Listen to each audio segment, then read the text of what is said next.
do students sit in rows? Why does a bell tell them when to start and stop? Why do schools follow such strict schedules? And why are children expected to arrive on time, follow instructions, and complete the same tasks? Many people believe schools were designed for one reason: to create obedient workers for factories. But is that really true? The answer is more surprising than you might think. To understand it, we need to travel thousands of years into the past. Long before classrooms, report cards, and school bells ever existed, let's uncover the untold history of school. For most of human history, there were no schools. Children learned directly from their families and communities. A boy might learn hunting from his father. A girl might learn farming or other vital skills from her mother. Knowledge was passed directly from one generation to the next. Learning happened through observation and practice. Now, here's an important word: practical. Practical means useful in real-life situations. For example, learning how to repair a bicycle is a practical skill. Back then, education was highly practical. People learned exactly what they needed to survive. There were no classrooms, no exams, and no homework. But as civilizations grew larger, societies needed a more organized way to pass down knowledge. Around 5,000 years ago, ancient civilizations began creating early schools. In ancient Egypt, children from wealthy families learned to read, write, and do mathematics. Scribes were especially important because they recorded information for the government. In ancient Greece, education focused on philosophy, literature, and public speaking. The Greeks believed education helped develop both the mind and the character. And in ancient Rome, schools taught subjects that prepared young people for leadership. However, there was a problem. Education was not available to everyone. Most schools served only wealthy families. Poor children often continued learning through hard work and daily life. For many centuries, education remained a privilege rather than a right.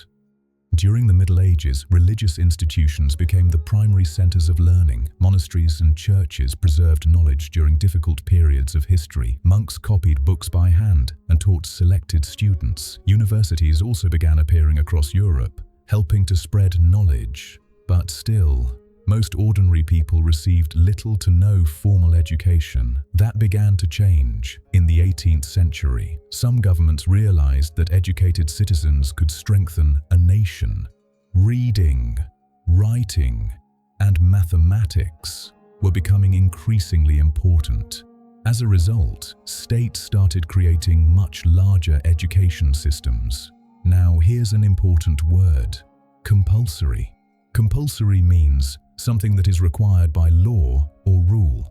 For example, in many countries, primary education is compulsory. One of the earliest examples appeared in Prussia, where children were required by law to attend school. This single idea would later influence education systems around the world. As public schools expanded, governments sought to make them efficient. A large number of students needed to be taught at the exact same time. Teachers needed systems that could manage classrooms effectively, so schools introduced schedules, strict rules, and structured lessons. Students were expected to arrive on time, pay attention, and complete assignments. Now, here's an important word: discipline. Discipline means training people to follow rules and behave in an organized way. For example, successful athletes need discipline to improve their skills. Discipline became a core part of education, but this did not automatically mean schools were trying to control people. Many educators truly believed discipline helped students learn more effectively. Still, these systems would later contribute to an interesting debate.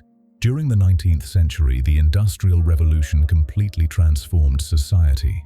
Factories appeared across Europe and North America, and millions of people moved into cities to find work.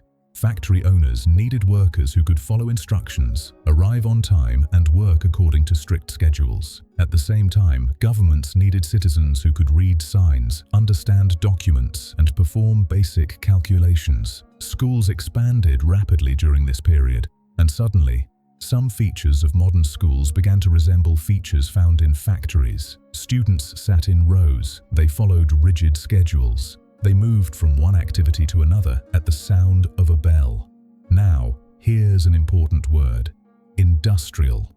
Industrial relates to manufacturing and factory production. For example, the Industrial Revolution changed the way people worked and lived. Because schools and factories shared these characteristics, many people later concluded that schools were created solely to produce obedient workers. But the reality is far more complex. Let's look at something interesting: the school bell. Today, most students hardly think about it, but bells became popular simply because they helped manage large groups of people efficiently. Factories used bells, and schools adopted them. Schedules made it easier to organize hundreds of students throughout the day. Another important feature was standardization. Now, here's an important word: standardized. Standardized means made consistent according to a common system. For example, standardized tests use the exact same rules for all students. Standardized lessons allowed schools to teach large numbers of children using similar methods. This approach made education far more accessible. However, critics argued that it completely ignored individual differences between students. This is where the story becomes fascinating. Many internet articles claim that schools were designed only to create obedient factory workers. While there is some truth behind this idea, historians generally believe the situation was much more complicated. Yes, industrial societies influenced schools. Yes, schools adopted schedules, routines, and systems that supported modern workplaces. But schools also had many other goals. They taught literacy, they taught mathematics, they helped create informed citizens, and most importantly, they gave people opportunities that were completely unavailable before. In other words, schools were influenced by industrial needs, but they were not created for only one purpose. History is rarely that simple. Over time, many educators began questioning these traditional methods. They believed students should do more than just memorize information.